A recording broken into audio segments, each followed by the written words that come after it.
After 8 years together, including 3 years of marriage and the blessings of 3 children, tensions have arisen in my relationship with my wife. Despite our long history, I find myself contemplating separation. The reason behind this decision is rooted in my perception of my wife as being old-fashioned and having a lower level of thinking and not ready to learn new women's vibes. Over time, my evolving perceptions and aspirations have led me to reassess the compatibility of our values and outlooks. The cultural and intellectual differences that once seemed insignificant have now become sources of conflict.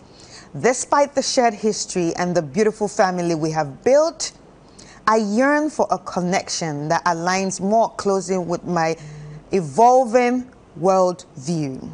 Navigating the complexities of long-term relationships and the responsibilities of parenthood, I face a challenging decision. And so, I'm cheating. Just for her to step up and do the needful. And she's aware of it. And this ends with, I love my wife. Help me, sisters.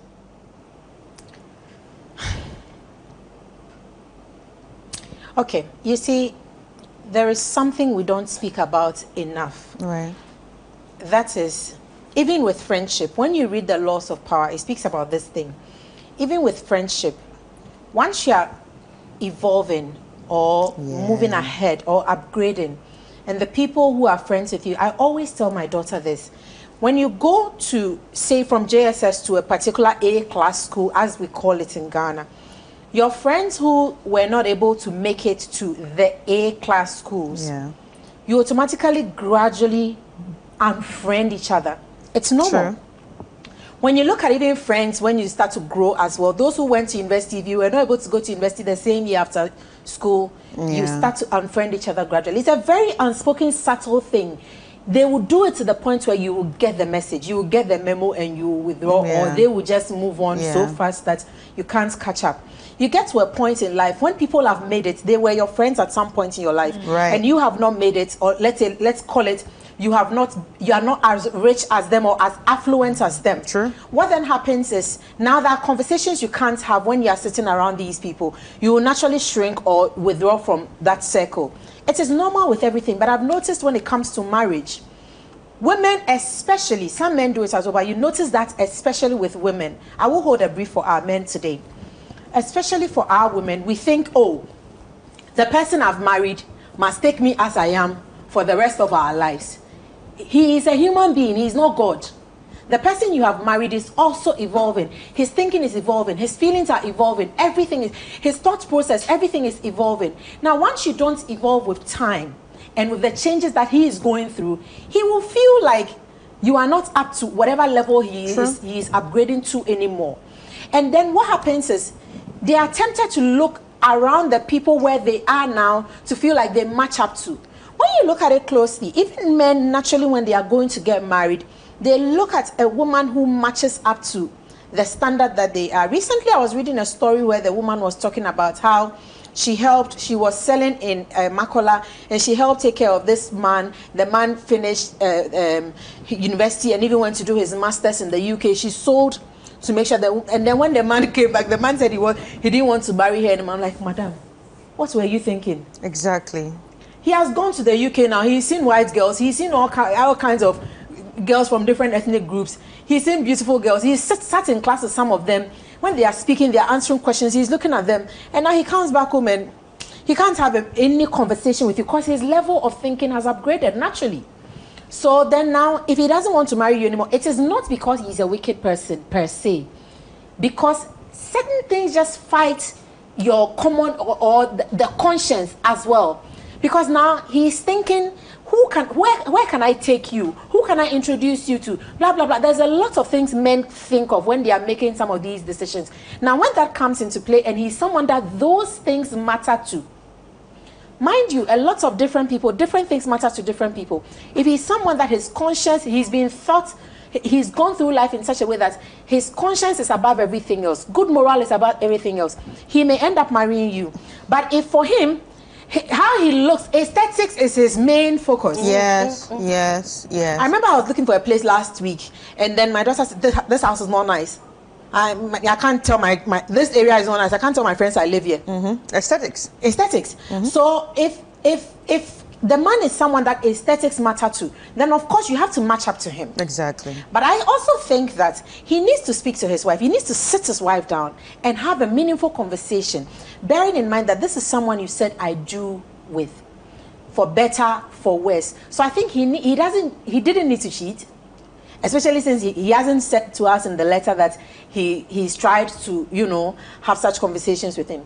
This is your partner, your life partner. You need to sit down with him and with her and have that conversation. Right. This is what I am lacking. This is what I need you to do. Right. Maybe I need you to also upgrade yourself educationally in terms of your style, in terms of your look, in terms of your language, in terms of, you know. I mean, like, I have one question. Don't you think he actually saw that she was a bit old-fashioned before he married her? Maybe he was hoping that she would change over time. People hope for all kinds of things. Women see womanizers in men and they still hope they will change once they marry.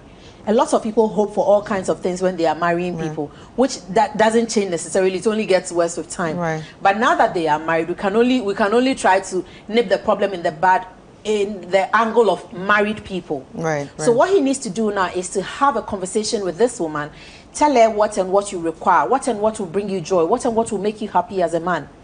Tell her the consequences of these things not happening. Right. And plead with her. If it's not working, still get somebody involved. Parents, family members, counselors, whoever it is that works for you in your circle, get them involved, let them talk to this person. I believe some of these things, they are workable when people know what is at stake. Right. So that's what he should do. But cheating, no. Right. Olivia? And the marriage bed shall no uncertain terms be defiled.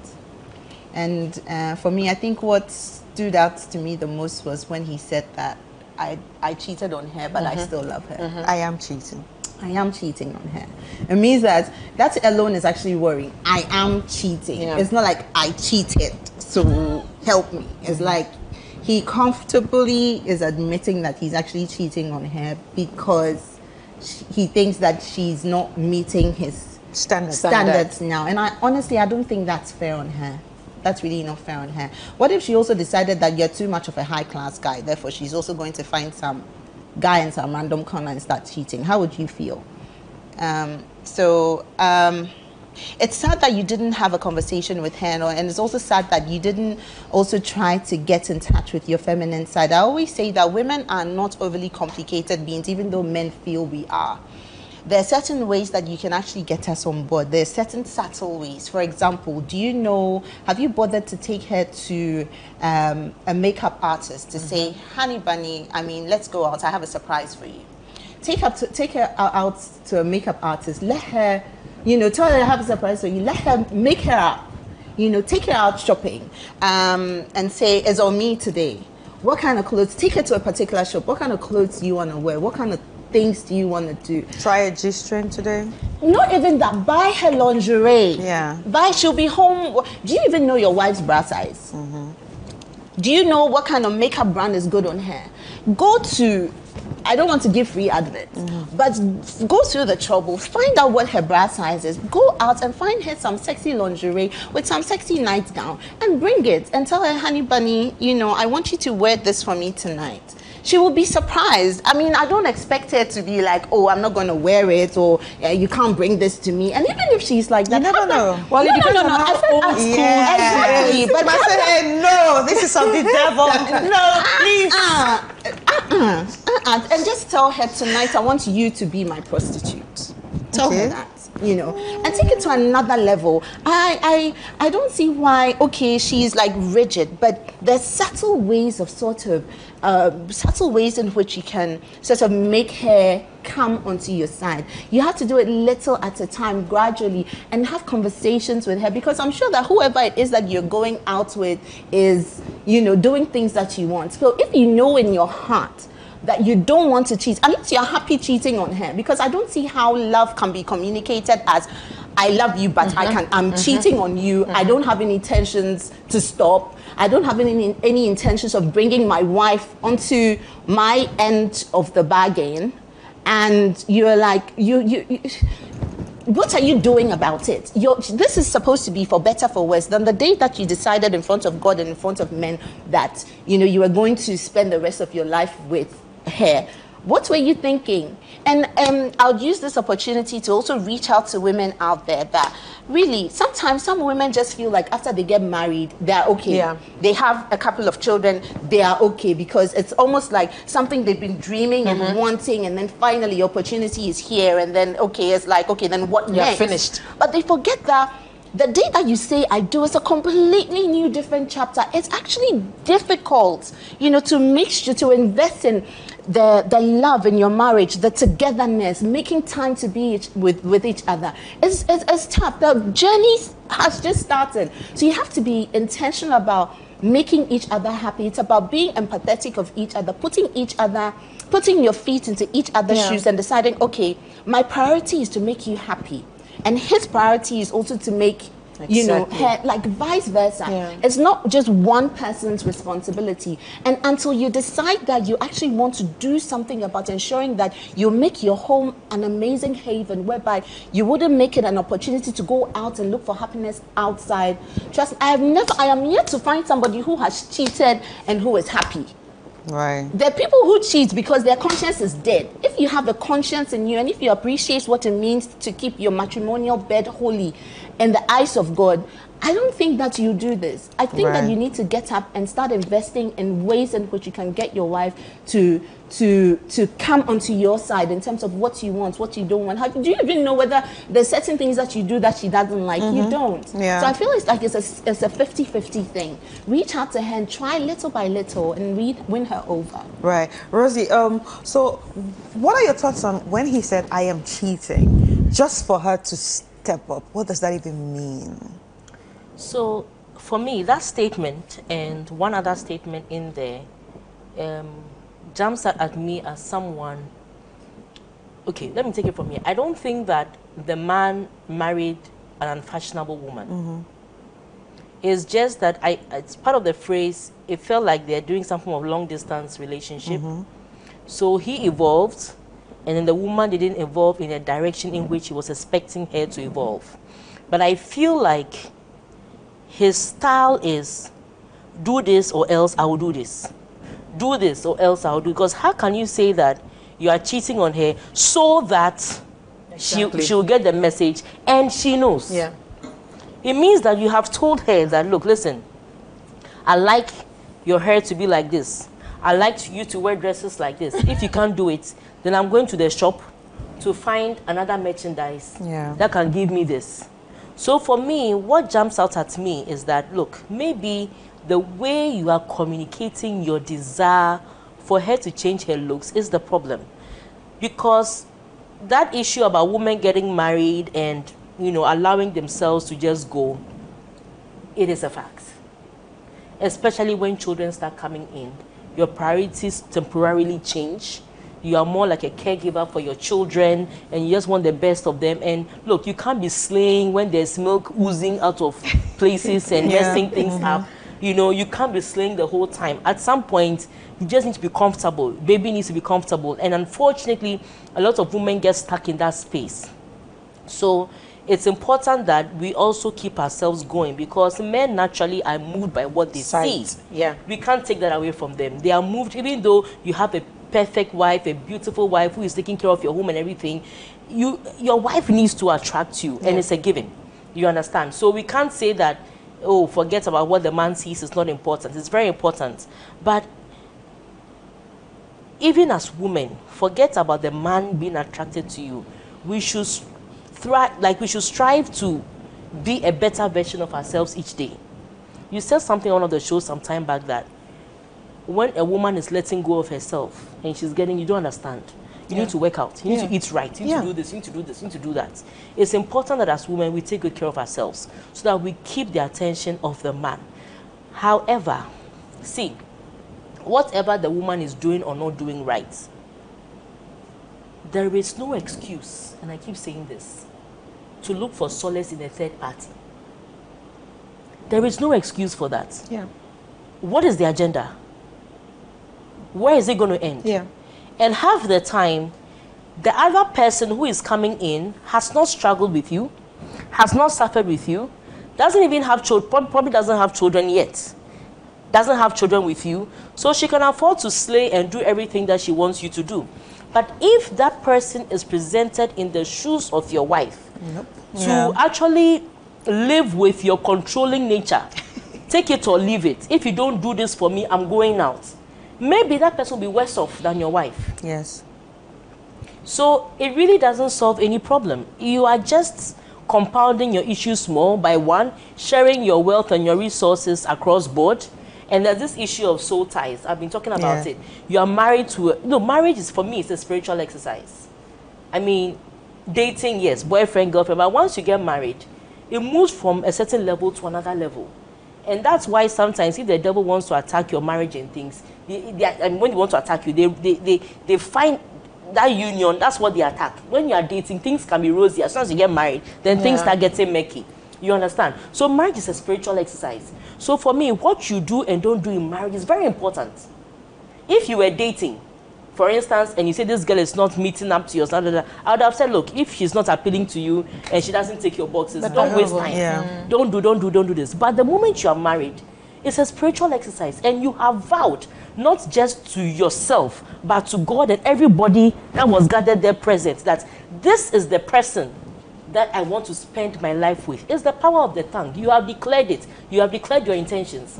So what business do you have going behind this person to go and cheat with somebody, and the agenda is because you wanted to see that you are cheating so that she can do what you wanted to do? If I am the woman, I will not do it. Yeah.